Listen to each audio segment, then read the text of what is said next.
The scholars group YouTube channel में आपका बहुत बहुत स्वागत है। मेजर ऑफ सेंट्रल टेंडेंसी इस वीडियो सीरीज का ये 4th लेक्चर है, जिसमें अरिथमेटिक मीन के मेरिट एंड डीमेरिट इसको मैं यहाँ पर एक्सप्लेन करूंगा और उसके कॉन्सेप्ट को समझाऊंगा।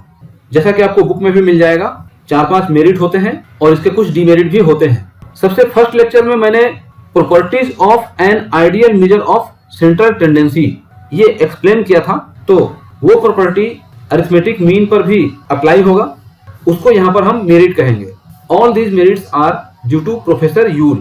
फर्स्ट मेरिट है इट इज रिजिडली डिफाइंड, मतलब कि अरिथमेटिक मीन पूरे ऑब्जर्वेशन के ऊपर बेस्ड होता है और पूरे ऑब्जर्वेशन को कंसिडर करके अरिथमेटिक मीन को कैलकुलेट किया जाता है। That's why it is called rigidly defined.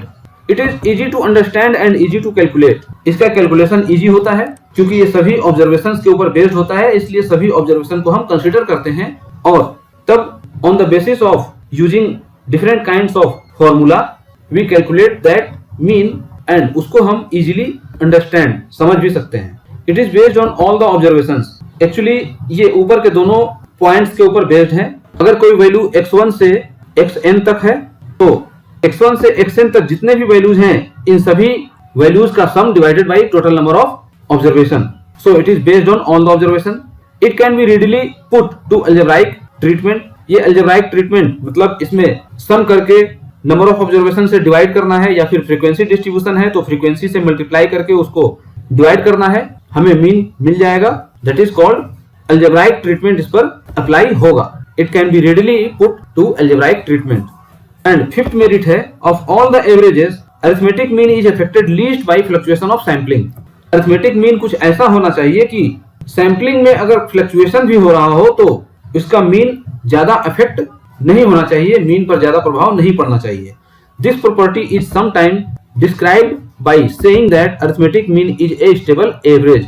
ये ऑब्जेक्टिव टाइप क्वेश्चन में भी आपसे पूछा जा सकता है कि which of the following is a stable average. तो इसमें जो 5 टाइप्स के एवरेजेस हैं उसमें से 4 तो दिए हुए होंगे और उसमें से एक मीन भी होगा और उस केस में मीन स्टेबल एवरेज होगा। कुछ नोट है due to professor Yule. The arithmetic mean satisfies all the properties laid down by Professor Yule for an ideal measure of location और ideal measure of central tendency। तो ये जो ऊपर के 5 merits हैं इसको प्रोफेसर यूल के अकॉर्डिंग भी कहा जा सकता है कि ये merit according to professor Yule है। इसके मेरिट तो हो गए। डीमेरिट क्या है?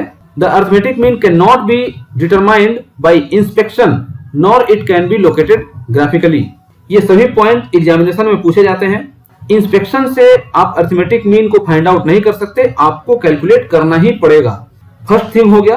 और सेकंड थिंग ये हो गया कि आप ग्राफिकली इसको लोकेट नहीं कर सकते। टोटल ऑब्जर्वेशन को सम करके नंबर ऑफ वैल्यूज से डिवाइड जब करेंगे तभी आपको अरिथमेटिक मीन मिलेगा। And that case you can locate on the graph कि जो एक्चुअल अरिथमेटिक मीन का पॉइंट है वो ग्राफ पर कहां पर लाई कर रहा है। तो इंस्पेक्शन के थ्रू भी अरिथमेटिक मीन को फाइंड आउट नहीं किया जा सकता और ग्राफिकली भी इसको लोकेट नहीं किया जा सकता bye inspection. It can not be represented in the actual data. That is it is found that the mean does not have a value of the observed data. आपके पास जो डेटा है उस डेटा में से भी वैल्यू हो सकता है उस अरिथमेटिक मीन का और उस अरिथमेटिक मीन का वैल्यू नहीं भी हो सकता है। सपोज आपके पास 2 टाइप्स ऑफ वैल्यूज हैं। फर्स्ट वैल्यू है 3 एंड सेकंड वैल्यू है 4। तो दोनों का अरिथमेटिक मीन क्या होगा? 3 + 4 डिवाइडेड बाय 2, 3.5 हो गया। तो ना तो 3.5 3 के साथ कनेक्टेड है, ना तो 4 के साथ कनेक्टेड है। That concept is written here. It can not be represented in the actual data.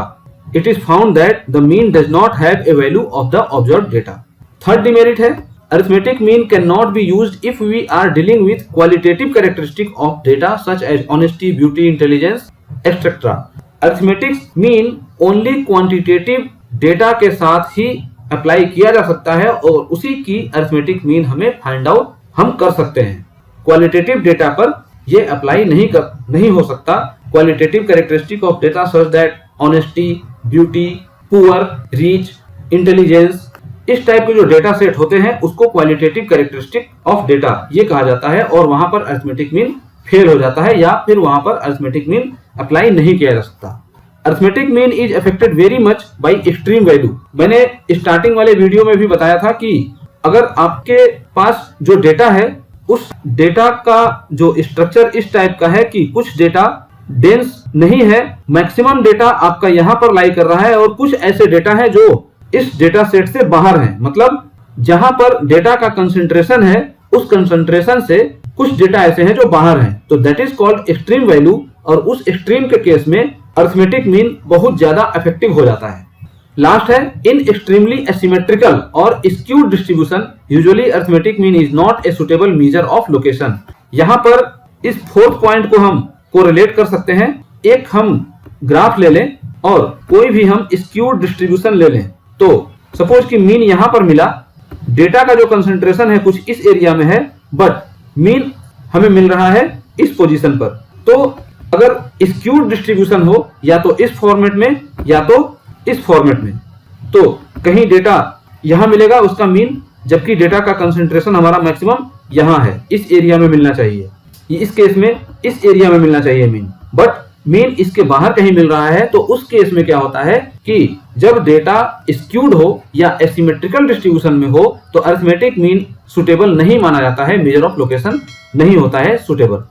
तो फिलहाल इस वीडियो में इतना ही, जिसमें मैंने आज अरिथमेटिक मीन के मेरिट एंड डीमेरिट इन दोनों को एक्सप्लेन किया।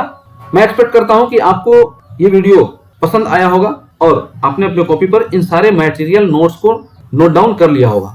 तो इसी तरह के स्टैंडर्ड लेवल के वीडियो मटेरियल को प्राप्त करने के लिए हमारे चैनल द स्कॉलर्स ग्रुप के साथ हमेशा बने रहें। अगर आप चैनल पर नए हैं तो चैनल को सब्सक्राइब कर लें, बेल आइकन को प्रेस कर दें, ताकि मैं कभी भी आने वाले समय में जब वीडियो इस तरह के अपलोड करूं तो आपको सबसे पहले नोटिफिकेशन प्राप्त हो और सबसे पहले आप वीडियो को देख पाएं और वहां से कुछ नॉलेज गेन कर पाएं। Thanks for watching.